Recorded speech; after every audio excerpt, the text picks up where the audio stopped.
जी नाज़रीन, welcome back. एक दफ़ा फिर आपको खुशामदीद कहते हैं। मेट्रो न्यूज़ की खुसूसी नशरियात रमज़ान करीम में हूँ आपका मेज़बान डॉक्टर बुलंद इकबाल। और नाज़रीन, हमारा ये जो सेगमेंट होता है जिसमें हम किसी न किसी सियासी शख्सियत से या शोबे से ताल्लुक़ रखने वाली या किसी भी नुमाया हैसियत रखने वाली शख्सियत से आपकी मुलाकात कराते हैं। तो आज हमारे साथ मौजूद हैं, रहनुमा हैं, सीनियर रहनुमा हैं मुत्तहदा मूवमेंट पाकिस्तान के और मेंबर नेशनल असम्बली हैं, जनाब हसन, एडवोकेट हसन साबिर साहब। अस्सलाम वालेकुम सर, खैरियत से हैं? बहुत बहुत खुशामदीद कहते हैं। बहुत शुक्रिया डॉक्टर साहब। आपका शुक्रिया सर, आप तशरीफ लाए। नहीं, आपका शुक्रिया, आपने इस बाबरकत महीने में बाबरकत दिन पे याद रखा। माशाल्लाह माशाल्लाह।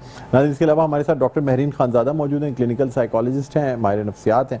और शकील मदनी साहब ने हमें ज्वाइन किया है, खुशलान नातख़्वां सनाख़्वां हैं, शोबा दरस व तदरीस से ताल्लुक़ रखते हैं और इनका मजमूआ कलाम हरफ मुअत्तर भी मंजर आम पे आ चुका है और पाकिस्तान टेलीविज़न के अवार्ड याफ्ता नातख़्वानों में शुमार होता है। इनका खुशामदीद करना चाहेंगे। अस्सलाम वालेकुम, खैरियत से हैं सर? बहुत बहुत शुक्रिया सर, आप तशरीफ। बहुत शुक्रिया, जज़ाकल्लाह। Thank you. नाज़रीन, इसके अलावा कारी फैसल चिश्ती हमारे साथ मौजूद हैं। कारी फैसल चिश्ती को भी हम एक दफ़ा फिर खुशामदीद कहते हैं। इसके अलावा एक और नातख़्वां सनाख़्वां हमारे साथ नवाज़ उस्मानी साहब मौजूद हैं। अस्सलाम वालेकुम नवाज़ उस्मानी साहब, कैमरा उस तरफ है, खैरियत से हैं? बहुत बहुत शुक्रिया, आप तशरीफ है, थैंक यू। जी हसन साहब, कैसे गुजर रहे हैं रमज़ान मुबारक? अब तो दूसरा अशरा भी ख़त्म होने के करीब है। डॉक्टर साहब, रहमत बरा महीना है और इसमें हम तो ये देखते हैं, बचपन से ही देखते हैं आप और मैं सभी, कि रमज़ान अपनी रफ्तार से शायद ज़्यादा तेज़ चल रहा होता है और हम शायद दिन भी नहीं गिन पाते और रमज़ान मुकम्मल हो जाता है, क्योंकि रहमतों के साए के पीछे ही दौड़ रहे होते हैं।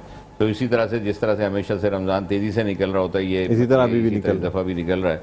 लेकिन डेफिनेटली जो सियासी टेम्परेचर है वो इस दफ़ा मुल्क में ज़रा हाई है और इलेक्शन भी अभी अभी हुए हैं, असम्बलीज में ओथ भी अभी हुआ है, गवर्नमेंट भी अभी फॉर्म हुई है, तो और ज़्यादा तेज़ी से ज़रा क्या एक्टिविटीज होती है रमज़ान में?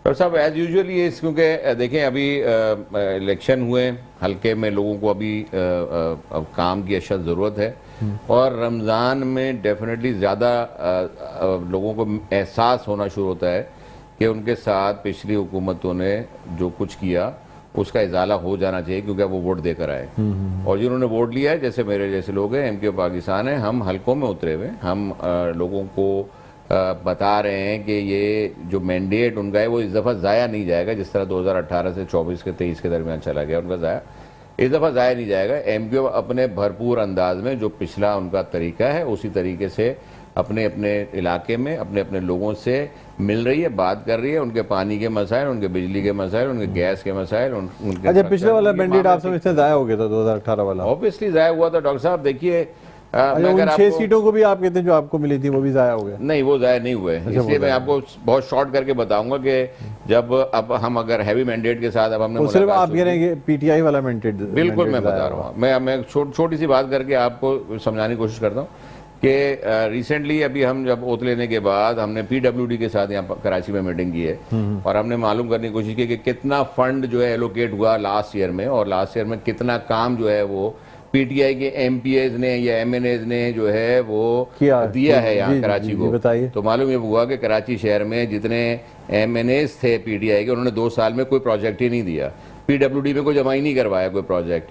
एमक्यूएम के जो 4 मेंबर्स थे उन चारों ने अपने अपने प्रोजेक्ट्स जमा किए, उनकी फंड एलोकेशन हुई और उन पर काम शुरू हो गया है। आपने देखा होगा कि फंड्स के जरिए जो एमएनएज की बात आप कर रहे हैं, मैं अभी बता रहा हूँ आपको, लास्ट मंथ की जो पीडब्ल्यूडी से जाकर रिपोर्ट ले लीजिए। मैं तमाम मीडिया को बताना चाहता हूँ कि रिपोर्ट ले लें। 2 साल में एक चीज क्लियर कर लेना, 2018 में आपने इलेक्शन में, अब आपको डिफेंड तो करना पड़ेगा, आप उस वक्त इस पार्टी में नहीं थे लेकिन आज हैं, तो आप ये नहीं कह सकते कि जी मैं तो मेरी पार्टी में आने से पहले की बात है, मेरा क्या ताल्लुक उसको, जब इस पार्टी को ऑन कर रहे हैं तो हर चीज़ ऑन करेंगे। 2018 से लेके और 2021-22 जब तक ये हुकूमत रही पीटीआई की, उस वक्त तक आपके जो एमएनएस थे आपको कितने फंड्स मिले और किसने दिए? देखिए, जब पीडब्ल्यूडी की बात आती है तो ये फेडरल सर वो जितने फंड्स मिलते हैं जाते ही पीडब्ल्यूडी से, आपकी जेब में पैसा नहीं आता, माजरत के साथ एमएनए की जेब में पैसे नहीं आते, फंड्स वाले नहीं आते, पीडब्ल्यूडी आपने सिर्फ प्रोजेक्ट देने होते हैं, पीडब्ल्यूडी से निकलते हैं और सब कुछ पीडब्ल्यूडी से होता है।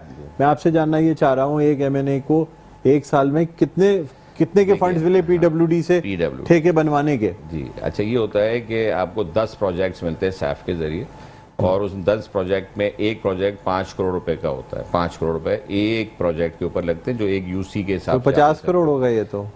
50 करोड़ होगा टोटल, एक साल के होते हैं। एक साल के? जी, एक साल में 50 करोड़ रुपए के प्रोजेक्ट्स आप दे सकते हैं पर यूसी 5। ये आपको एज एमएनए मिलते हैं? एज एमएनए को नहीं मिलते, ये उसके इलाके का एक एलोकेशन फंड है। एमएनए को नहीं मिल रहा कुछ भी उसके अंदर, ना उसको मिलना चाहिए। मतलब है डिस्पोजल ये डिस्पोजल पे भी नहीं, उसको अपने हल्के के काम के लिए पीडब्ल्यूडी से जो कांटेक्ट करना है। लेकिन आपकी पार्टी ने तो कहा कि 15 करोड़ रुपए पर एमएनए दिए गए आप लोगों को। नहीं, ये 90 करोड़ रुपए टोटल 6 एमएनए के दिए गए। 3 एक साल के लैप्स हो गए, उसके बाद दोबारा दिए गए, फिर वो एक यूटिलाइज हुए और अगले साल के फिर लैप्स हो गए। ये तो बात हुई पीटीआई के दौरे हुकूमत की। पीडीएम के दौरे हुकूमत में आपको कितने पैसे मिले? यही बात बता, जो अब फंड आया है ये पीडीएम के दौर के तो आया हुआ है। वो कितना आया हुआ है? आपको ये अभी तक जो आया है वो फी एमएनए 25 करोड़ का आ चुका। तो एमएनए तो अब रहे नहीं है, अब उसको कौन इस्तेमाल करेगा? जून तक लैप्स होने से पहले उस पे काम होगा। उस पे लैप्स होने से पहले आप काम करेंगे यानी? डेफिनेटली। जिसका भी फंड था, जिसका फंड नहीं था, वो था ही एमक्यूएम के एमएनएस का फंड। वो लियाकताबाद में मिला है, वो नॉर्थ कराची में मिला है, वो औरंगी टाउन में। अच्छा, आप जो कह रहे हैं कि उन्हीं एरिया पीटीआई के एमएनए से तो काम उन्होंने जमा ही नहीं करवाए फंड्स। उन्होंने कोई प्रोजेक्ट ही नहीं दिया। और ये मैं नहीं कह रहा उनको मिले फंड या नहीं, पीडीएम की हुकूमत में तो उनको नहीं मिले होंगे ना। उन्होंने जमा ही नहीं कराया तो कैसे होगा? उनको देखें, ये ऐसे नहीं है कि ऑटोमेटिकली मिल जाना है। सर देखें, एलोकेट हो जाते हैं। इसको एलोकेट ऐसे नहीं होता, ऐसे नहीं है। कोई कि ऑटोमेटिक सिस्टम नहीं है कि आप जब आपके इलाके में कोई काम ही नहीं है लेकिन फंड जमा हो जाए, ऐसा नहीं है। आपका जो हल्का है उसके अंदर जो मसाइल हैं, जो काम आप जमा कराएंगे, उस काम को, प्रोजेक्ट को जमा कराना है आपको पीडब्ल्यूडी को, कि भाई मेरे इलाके के अंदर पेवर्स लगाने हैं, मेरी फुटपाथ को ठीक करना है, वहाँ का सीवरेज का निजाम बेहतर करना है। तो ये आपको 25 करोड़ रुपए जो है वो तो पिछले आए हुए अब आपको मिल गए? पिछले आए हुए हैं, वो हमें नहीं मिलेंगे, उस पर काम होगा। और मतलब है सर, एज एमएनए आपके डिस्पोजल पे होंगे वो? ऐसा ही है, हैं वो आपके डिस्पोजल। और अब उसको भी डॉक्टर साहब थोड़ा सा क्लियर कर लेते हैं, क्योंकि लोग आमतौर पर नहीं समझ पाएंगे। हमारे डिस्पोजल पे नहीं होते, जो हमने प्रोजेक्ट्स दिए उस पे हम निगरानी करेंगे कि पीडब्ल्यूडी ना तो उसके अंदर कोई डंडी मार सके, ना ही कोई कॉन्ट्रैक्टर उसके अंदर प्रॉब्लम बन सके, और ना ही और कोई किसी किस्म का कोई भी ऐसा पुर्जा। लेकिन वो कहते हैं बड़े आसानी से अपने ही लोगों को ठेके दिलवा के बहुत कुछ किया जा सकता है उसमें। बिल्कुल ऐसे ही, ऐसा होता रहा। आप खुद निगरानी करते हुए कहेंगे जी वो चीज हुई नहीं हुई, आप कहेंगे जी हो गई। अकाउंटेबल है ना डॉक्टर साहब, हम अकाउंटेबल है ना। हम इसी शहर के लोग हैं, इसी शहर में रहते हैं। पहले जो थे वो अकाउंटेबल नहीं थे आपके ख्याल में? हम 2018 से वाले तो अकाउंटेबल अपने आप को समझते ही नहीं किसी। क्यों, वजह क्यों नहीं अकाउंटेबल? वो इस शहर में नहीं रहते, वो आज तक समझते ही नहीं अकाउंटेबल। वो कहते हैं हम दूसरों को अकाउंटेबल करेंगे, वो अपने। सर वो इस शहर में रहते हैं नहीं रहते? बहुत सारे नहीं रहते यहाँ पे, आज भी नहीं रहते। आज भी थे भी नहीं, बहुत सारे थे भी नहीं। अच्छा, बहुत सारे इस शहर के नहीं भी थे। तो कहाँ के थे फिर? शहर के नहीं थे? शहर के नहीं थे, उनके लिए तो आप देखें ना, उनको मालूम करें। वो पाकिस्तान के दूसरे शहरों से जरूर थे, लेकिन कराची शहर से नहीं थे। अच्छा, पाकिस्तान के दूसरे शहरों से जरूर थे। अच्छा, तो आप समझते हैं ये नहीं होना चाहिए? मेरे ख्याल से देखिए, तो आपकी अपनी पार्टी भी इसी तरह बहुत से लोगों को, आपके ख्याल में जो सारे टिकट आपकी पार्टी ने दिए सब उर्दू स्पीकिंग के लोगों को दिए? उसमें सबको तो नहीं कह सकते, लेकिन जैसे अब अगर हम कहेंगे कि सोराबकोट से इकबाल महसूद जो है वो उनको टिकट दिया, इकबाल महसूद भाई वहाँ से जीते, और वो इसलिए क्योंकि वहाँ हमारे पख्तून भाई की ज़्यादा अक्सरियत है, तो हमने वहाँ से भी उनको दिया है। हमने बहुत सारी जगहों पे ऐसा है। तो सर अब ये तो आप दूसरी पार्टी को नहीं कह सकते ना कि आलमगीर को लेकिन अजीजाबाद से अगर आप, या फला अफरीदी को टिकट दे दिया तो पीटीआई गलत कर रही थी। अजीजाबाद पीटीआई टिकट देते वो गलत करती है, आप सोराबकोट से महसूद को टिकट देते हैं तो वो गलत नहीं होता। अजीजाबाद से किसको मिलना चाहिए? गुलशन इकबाल से किसे मिलना चाहिए? और बहुत सारे ऐसे डॉक्टर साहब, अब इसमें तो बहुत ज्यादा फिर तो आपकी पार्टी अभी कौमियत की बात करती है? आज भी डॉक्टर साहब, आज भी पीटीआई ने इस दफा भी 2024 के इलेक्शन में क्या कराची में रहने वाले जो कराची के ओरिजिनल मुकामी उनको टिकट दिया था क्या? सर वैसे लिस्ट देखिए ना, लिस्ट देख के बता दीजिए। आप चाहे दर्द रखते की बात रखते तो यार शहर के लिए काम साहब, मैं पीएसपी की बात करूं या मौजूदा एमक्यूएम की बात करूं? पीएसपी मौजूद डॉक्टर साहब, मैं आपको पहले भी, चूंकि इस बारे में शायद आपके किसी प्रोग्राम में आपने ये उस वक्त भी मुझसे सवाल किया था। PSP is no more, PSP merge हो चुकी है एमक्यूएम में। अब एक पार्टी है, वो है एमक्यूएम पाकिस्तान। आप लोगों का जो नजरिया है ना वो ये है कि जी कराची में तमाम कौमियतें बसती हैं और तमाम कौमियतें हुकूक का तहफ़्फ़ुज़ आपने करना है, और अब लसानियत की बेस पे शहर को डिवाइड नहीं करना है, और लोगों में ये एहसास महरूमी नहीं जगानी की जी लसानियत की बेस पे उनके साथ नाइंसाफी हो रही है। बिल्कुल ठीक। इसलिए ये मुस्तफ़ा भाई ने मुझसे डायरेक्ट बोला, मैं ये नहीं कह रहा वो कौन सी पार्टी में थे क्या था, उन्होंने कहा कि जी यार ये लसानियत अगर आप कराची में लसानियत की बात होगी तो बाकी सारी लसानी क़ुव्वतें मजबूत होंगी, इसलिए बेहतर ये कि लसानियत की बात ही नहीं करो। आप कह रहे हैं कि नहीं जी वो टिकट उर्दू स्पीकिंग को मिलना चाहिए था या प्रॉपर कराची तो अगर पेशावर से किसी उर्दू स्पीकिंग महाजिर को या लाहौर से या कोयटा से दे देते हैं तो हम ये मान लेंगे कि यार पूरे बाकी दूसरी पार्टियां ये बात काम नहीं करती हैं, सिर्फ कराची में एक्सपेक्ट करें और एमक्यूएम से एक्सपेक्ट करें ये सारी चीजें। हाँ। हम तो फिर भी ये बुनियाद डाल चुके कि भाई लिसानियत की बात रद्द करें, लिसानियत पे सियासत रद्द करें, बहुत इसमें खून खराबा होता है, ये एक फॉल्ट लाइन है, इसको न छेड़ें। लेकिन क्या कराची के अलावा और दूसरी पार्टियां या एमक्यूएम के अलावा दूसरी पार्टियां जो हैं वो इस पर अमल करती हैं? डॉक्टर साहब वो भी देखना पड़ेगा। सर वो असल में बात ये भी है कि देखिए अब आपको अपना वोट बैंक कंजर्व करने के लिए ना ये सारी सियासत करनी पड़ेगी मेरे ख्याल में। मुझे नहीं पता आप क्या कहते हैं, लेकिन इस वक्त आपको अपना वोट बैंक इंटैक्ट करने की बड़ी ज़रूरत है और ये बड़ी वजह। मुझे एक बात ये बताइएगा, सेनेट इलेक्शंस के हवाले से क्या कहते हैं सर, क्या होगा? सेनेट इलेक्शन क्योंकि इस मुल्क में पे दर पे हो रहा है अभी इलेक्शन ना, आपने देखा कि presidential election, prime minister election, फिर उसके बाद सर वो हो रहा है सेनेट इलेक्शन। हाँ। अच्छा ये सब बंदियां चल रही हैं, अभी मामला चल रहे हैं और ये एक इस वक्त एक पार्लियामेंट की फॉर्मेशन कंप्लीट होने जा रही है। सर जब सेनेट के इलेक्शंस की बात आती है तो एमक्यूएम के हमेशा इख्तलाफात क्यों हो जाते हैं? नहीं मेरे ख्याल से तो कोई सर कामरान टिसोरी साहब की दफा इतना इख्तलाफ हुआ था जिस वक्त उनको, आपको इसका मतलब है आपको शायद याद नहीं होगा, देखिए या शायद आप उस वक्त पार्टी में नहीं थे तो आप नहीं जानते। अच्छा, लेकिन ये फारूक सत्तार साहब और ये सब जो अलग हुए थे पार्टी से, ये सारा इख्तलाफ ही वही था। Doctor Farooq Naseem 6th call पे एक सेनेटर बने थे, जबकि एमक्यूएम के बाद 2 सेनेटर की तो आराम से सीटें निकल सकती थी। अब की दफा भी कोई प्रेशर है सर, ये बताएं। डॉक्टर साहब बात ये है कि आप अपने लोगों को इलेक्ट कराएंगे सेनेट में या बाहर से लोगों को इलेक्ट कराएंगे? इख्तलाफ होना तो अच्छी चीज़ है मेरा ख्याल से। हाँ। और एक जमहूरी अमल है। हाँ। डिक्टेटरशिप नहीं है, कोई आपसे ज़बरदस्ती बात कह के मनवा नहीं रहा। अच्छा कोई नहीं मनवा रहा कि जब आप पार्टी में डिस्कशन करते हैं और मुख्तलिफ माइंडसेट के लोग, फैसल वाडा साहब को आप लोग अपनी खुशी से वोट देंगे सर, ये बता दें? खुशी से देंगे। अच्छा। अभी पार्टी डिसाइड करेगी, बिल्कुल खुशी से वोट देंगे। सब लोग कह रहे हैं अच्छी बात है।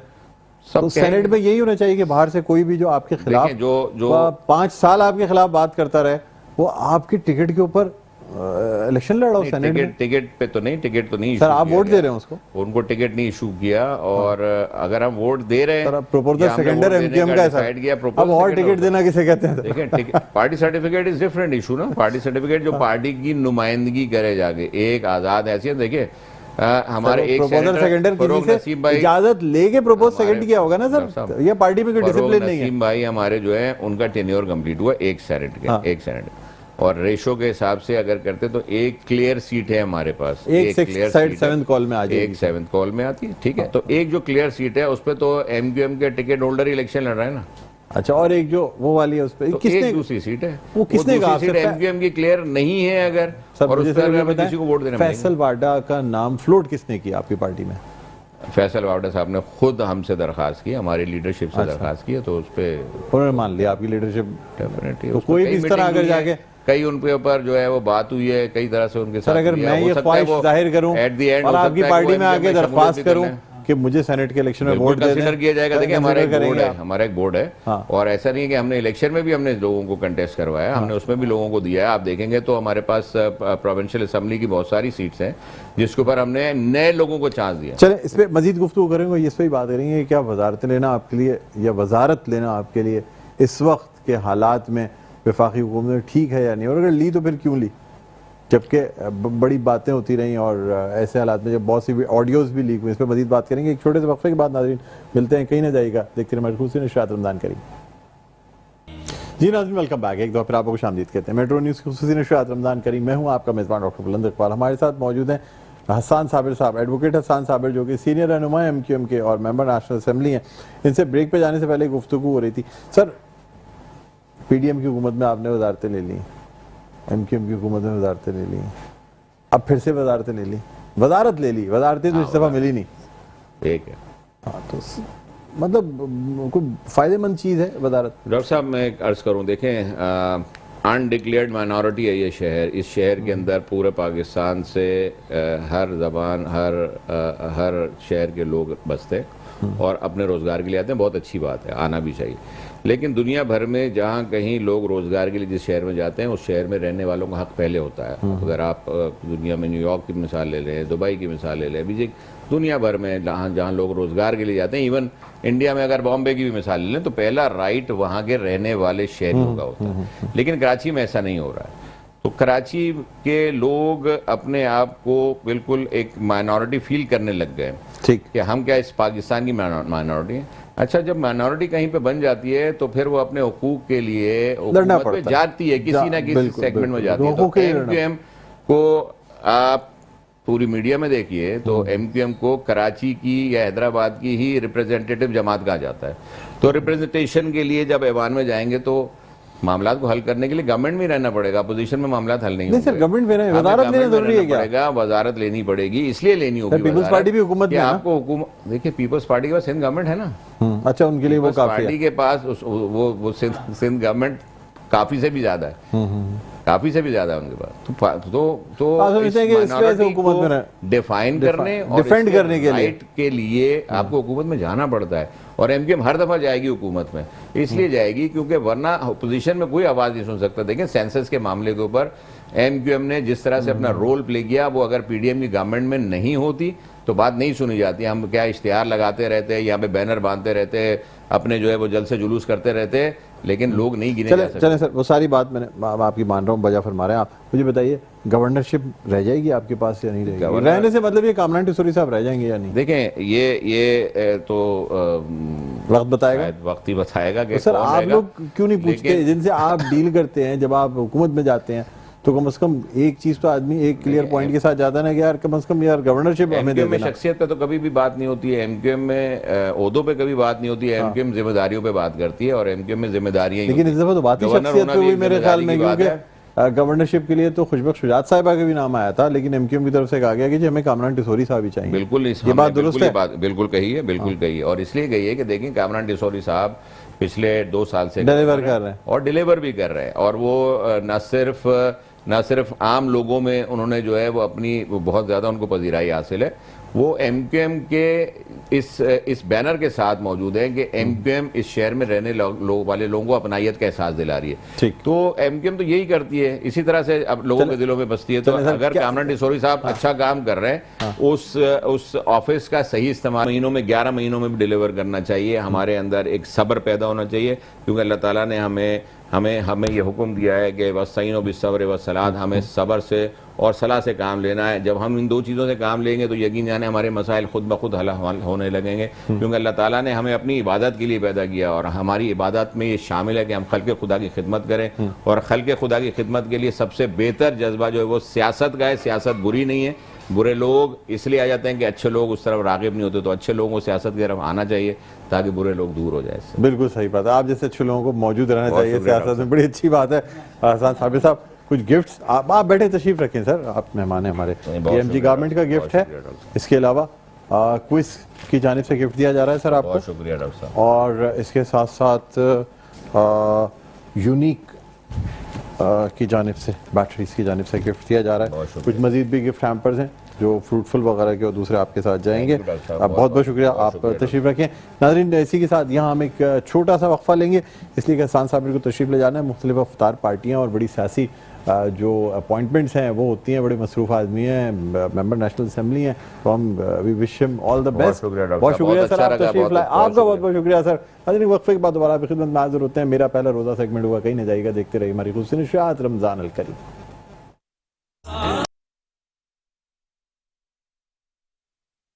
जी नाज़रीन, वेलकम बैक। एक दफ़ा फिर आपको खुशामदीद कहते हैं। मेट्रो न्यूज़ की खुसूसी नशरियात रमज़ान करीम सिलसिला है मेरा पहला रोज़ा। ये इसमें खुद मेरे भी अपनी ज़बान लड़खड़ा गई, इसे इतने छोटे नन्हे मुन्ने बच्चे मौजूद हैं। मेरा पहला रोज़ा कुशाई वाले बच्चे यहाँ मौजूद हैं।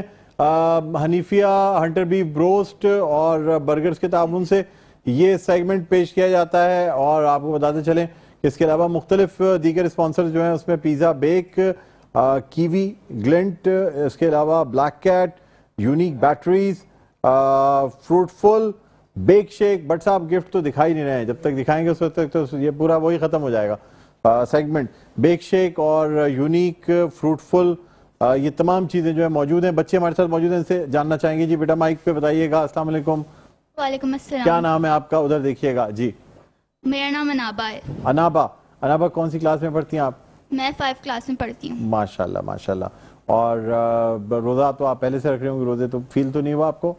नहीं। अच्छा नाज़रीन, यहाँ अब मैं आपको बताता हूँ, ये असल में महरीन खानज़ादा साहब खानज़ादा साहिबा की साहबजादी हैं माशाल्लाह। और उनके साथ ये दोनों बच्चे जो है ना, ये महरीन खानज़ादा के जो है ना वो साहबजादे हैं, वो साहबजादी हैं। भाई माशाल्लाह बहुत खूबसूरत दोनों बच्चे हैं, प्यारे, और इतने डिसिप्लिन से बैठे हुए हैं। ख़ासतौर पे छोटा वाला जो बैठा हुआ है ना, इससे भी बात करते हैं, इससे बात कराइएगा। हेलो अस्सलाम वालेकुम। वालेकुम अस्सलाम। क्या नाम है आपका? बात इबाद। भाई आज दूसरा इबाद नाम का बच्चा है, हैं? लेकिन ये इबाद बहुत बेहतर लग रहा है मुझे, है ना? ये फिर भी ये बहुत प्यारा लग रहा है मुझे, है ना? हाँ ये डिफरेंट है। कल वाला था वो वाला वो असल इबाद था। ये जो है ना, बेटा कौन सी क्लास में पढ़ते हैं आप ये बताइए? KG1। और कोई नाच सुनाएंगे, कुछ सुनाएंगे? क्या सुनाइए? माशाल्लाह।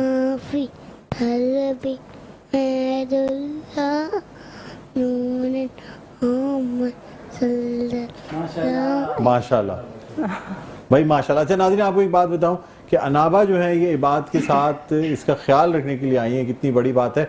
और वो जो कहते हैं ना फैमिलीज में बड़ी बहन माँ की तरह होती है, तो उसकी एक मिसाल आपको नजर आएगी कि कितना चाहती हैं अपने छोटे भाई को कि अम्मा की तरह उनके साथ आई हैं कि जी मैं कैसे इसको अकेले जाने दूं, उनका ख्याल ऐसे ही है। डॉक्टर साहिबा ये तो बड़ी बात है माशाल्लाह। आजकल के दौर में मैं समझता हूँ शायद भाई बहनों में इतनी मोहब्बत नहीं होती, लेकिन माशाल्लाह माशाल्लाह। चले आप उनके पास चलते हैं। जी अस्सलाम वालेकुम। वालेकुम। क्या नाम है बेटा? उस तरफ कैमरे की तरफ देखो। जन्नत। जन्नत। बेटा कौन सी क्लास में पढ़ती हो? 5 क्लास में। माशाल्लाह माशाल्लाह। और दोनों आप लोग दोनों बहनें हो? कजन। कजन्स हैं। लेकिन ये कलर स्कीम घर से सोच के प्लान करके आए थे? नहीं खुद ब खुद से हो गई जी। माशाल्लाह। चले फिर भी अच्छी बात है। तो अब इनको माइक दीजिएगा। आप कौन सी क्लास में? 5th। क्या नाम है आपका? हिना। चले माशाल्लाह। तो बड़ी अच्छी बात है भाई, बड़े अच्छे लग रहे हैं। सारे गिफ्ट हैम्पर्स आपके साथ जाएंगे। आपको बहुत बहुत मुबारक हो। बहुत अच्छा लगा कि आप जो है ना वो आए हैं हमारे इस प्रोग्राम में। बड़ी बात है, आपके माँ बाप जो हैं वो बहुत ही मुबारकबाद के मुस्तहिक हैं। Thank you. तो अब नाज़रीन हम अपने मेहमानों की तरफ भी आना चाहेंगे। डॉक्टर साहिबा रमज़ान के हवाले से क्या पैगाम देना चाहेंगे? मैं कहूँगी कि इतना अच्छा बरकतों का महीना है। इस महीने की जो अफादियत है, जो कुछ है, जो अल्लाह ताला ने कहा है रहमतें मग़फ़िरत और जो सब कुछ है, तो इसके हिसाब से मैं कहूँगी कि हर इंसान जो है वो कोशिश करे कि इसका फ़ायदा उठाए। और अल्लाह ताला माफ़ी को कबूल करता है। तो जो कुछ भी गलतियाँ हो चुकी हैं, जो भी गुनाह सरज़द हुए हैं, उनसे माफ़ी मांगे। नफ्सियाती तौर पे भी कोई चीज़ निदामत हो के और अगर आदमी माफ़ी मांग ले तो बेहतर हो जाता है। जी, जिस तरह बिल्कुल एक वर्ड है कैथारसिस का वर्ड होता है कि जिस हद तक हो सकता है अपना आप वेंटिलेट करें, तो उससे बहुत हद तक जो है आपको बहुत रिलैक्सेशन फील होती है और अपना आप भी जो है वो आपको लगता है कि आपने काफी हद तक जो है कन्फेशन भी कहते हैं करने से जो है। जी बिल्कुल। अगर आप किसी से तलाफी कर लें उस चीज की जो उसने गलती की है, तो वो भी काफी हद तक जो है आपको मेंटल पीस, गिल्ट आपकी कम हो जाता है। बिल्कुल गिल्ट और पर्सनालिटी बेहतर हो जाती है। पर्सनालिटी बेहतर हो जाती है और ये चीजें स्ट्रेस रिड्यूस हो जाता है। आपका जो सोशल गैदरिंग है, जो सोशल इन्वॉल्वमेंट बहुत बेहतर हो जाती है। जी माशाल्लाह, बहुत सही आपने बताया। नाज़रीन हमारे साथ नवाज उस्मानी साहब मौजूद हैं और इनसे हम वक्त की कमी की वजह से अब तक जो है ना इनसे कलाम नहीं सुन सके थे। अब मैं इनसे दरख्वास्त करूँगा कि बारगाह रिसालत में आप सल्लल्लाहु अलैहि वसल्लम हदियानात पेश करने की सआदत हासिल करें। और इसी के साथ नाज़रीन फिर हम वक्फे पे जाएंगे, क्योंकि अब कराची और उसके मदाफ़ात में अज़ान मगरिब और इफ्तार का वक्त जो है वो थोड़ी देर में हुआ चाहता है। जी नवाज उस्मानी साहब। सल्लल्लाहु अलैहि या रसूल अल्लाह वसल्लम अलैका या हबीब अल्लाह। दिल उल्फत सरकार बसाने के लिए है,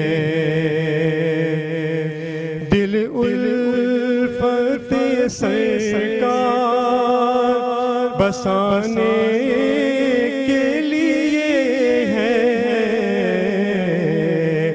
जहाँ आपकी हुर्मत पे लौटाने के लिए है जान आपकी हुर्मत में लौटाने के लिए है।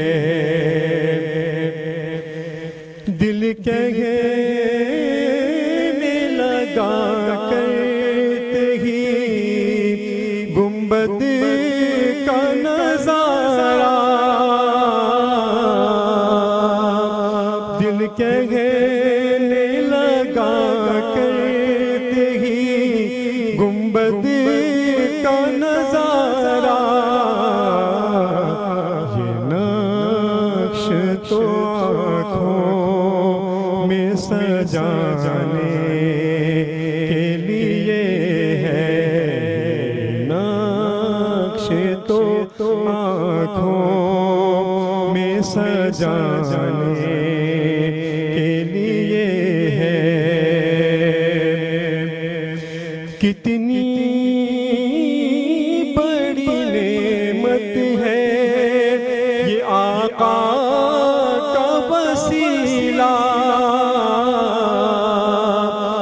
कितनी बड़ी नेमत है ये आका का वसीला।